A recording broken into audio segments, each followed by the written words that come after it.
弟兄姊妹平安。这个小群体系，他们的教会的名称是五花八门的，有叫朝会的，有叫聚会的，有叫聚会所、聚会处，还有呢叫地方教会。地方教会就是强调他们的教会呢是没有宗派的，每一个城市只有一家。那于洪杰的教会呢叫做基督徒聚会，听起来呢好像是个动词，大家聚在一起。那我们看于洪杰他是怎么来解释的。有人问我说，为什么教会叫做矽谷基督徒聚会？那这是不认识圣经哈。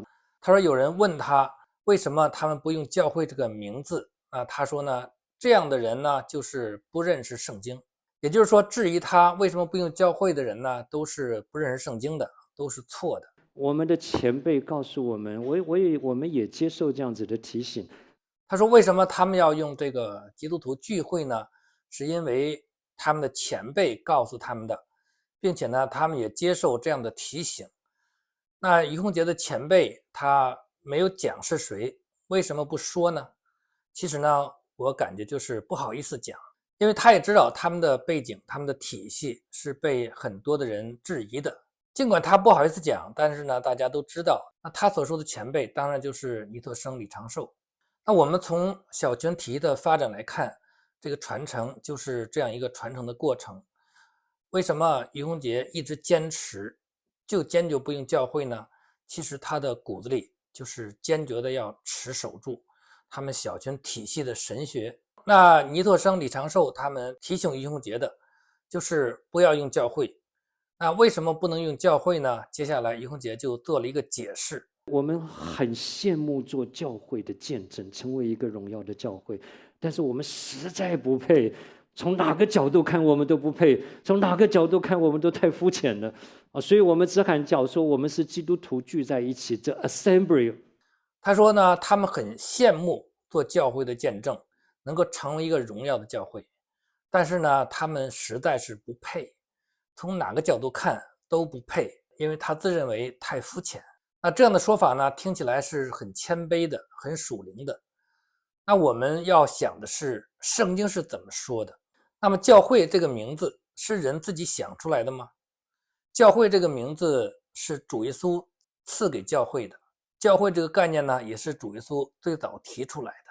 在马太福音的16章18节，主耶稣和彼得讲的：我还告诉你，你是彼得，我要把我的教会建造在这磐石上。这是主耶稣最早讲的教会的概念，就是提出来将来他的使徒们要建立教会，这个教会的名字就是主耶稣赐给的。那这个教会的这个词呢，也可以翻译成聚会，但是所有新约圣经里边讲到的，当这个词用于我们教会这个概念的时候，新约圣经都翻译成 church， 那我们中文呢就是教会。那主耶稣的使徒们，彼得他们建立了初代教会，就是用这个教会这个词。后来保罗在外邦人建立教会，也是用这个词。保罗的所有的书信当中提到教会，都没有用任何其他的词。那于洪杰他用这样一种好像是很谦卑的态度，实际上是拒绝神赐给的名字。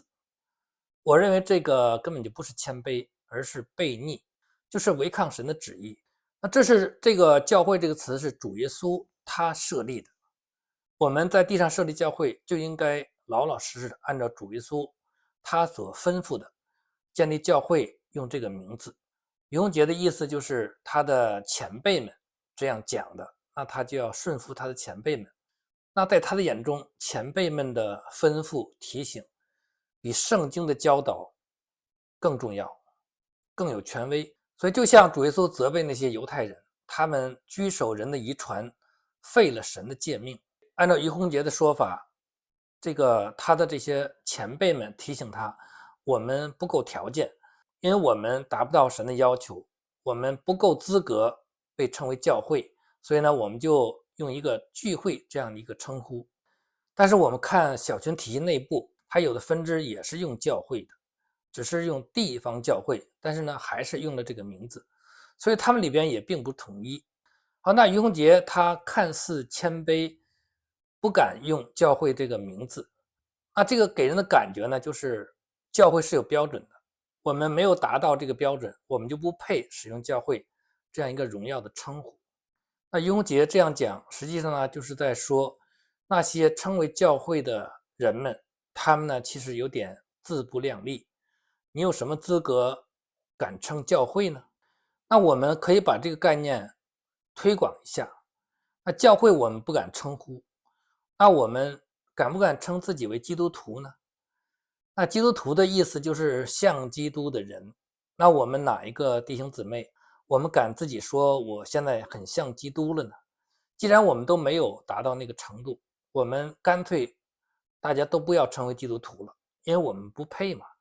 所以说我们蒙恩得救就是神的恩典，我们没有配与不配的。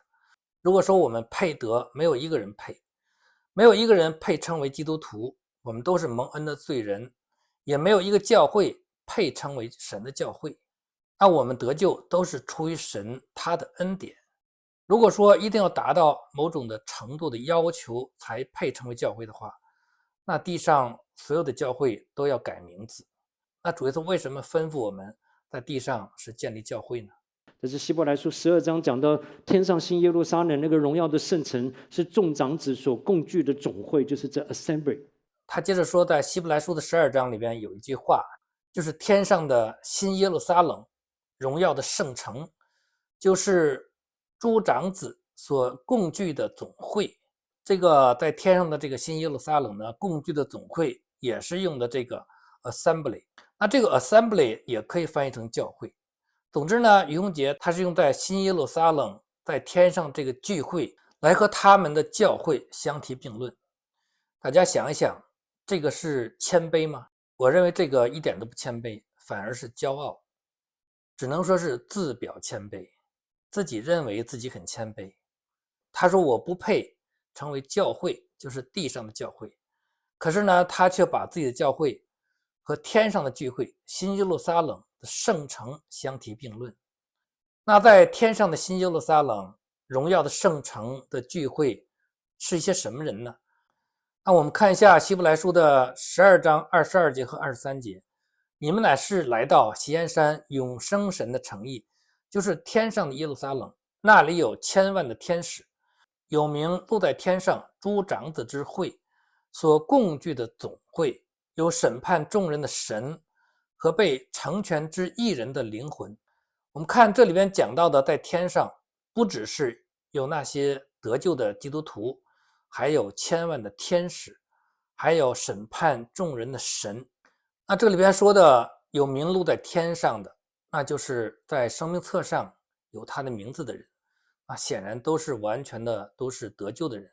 在天上的新耶路撒冷的聚会当中，除了有得救的基督徒，还有众天使，还有圣父、圣子、圣灵。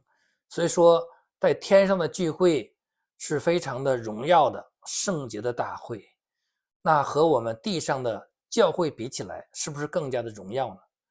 那于洪杰他自己认为他不够资格，不够条件被称为地上的教会，可是呢，他却把天上的新耶路撒冷的圣洁的和神在一起、和天使在一起的聚会，和他自己的聚会相提并论。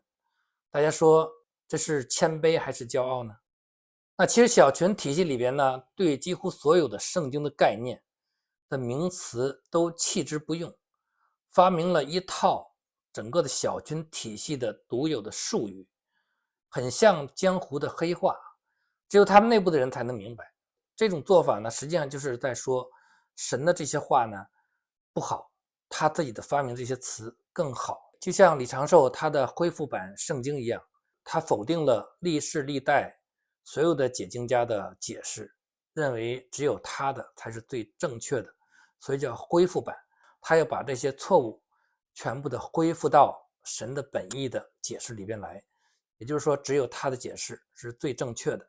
当然于洪杰后来几乎是自己自成一派，脱离了这个小群体系的那一套的词语，但是他的教会依然坚持用这个基督徒聚会，而不愿意用教会，也就是他在骨子里是不愿意放弃尼斗生和李长寿他们这套神学的体系的。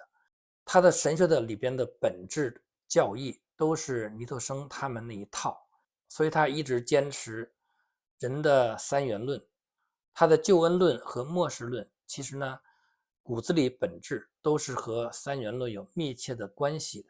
但是于洪杰他非常会包装，感觉他讲道很实际，很有恩赐，而且呢很会打动人心，所以呢就让人感觉到他的神学是纯正的，没有问题的。但是我们要仔细的来分辨，他的神学里边确实存在着很多的问题。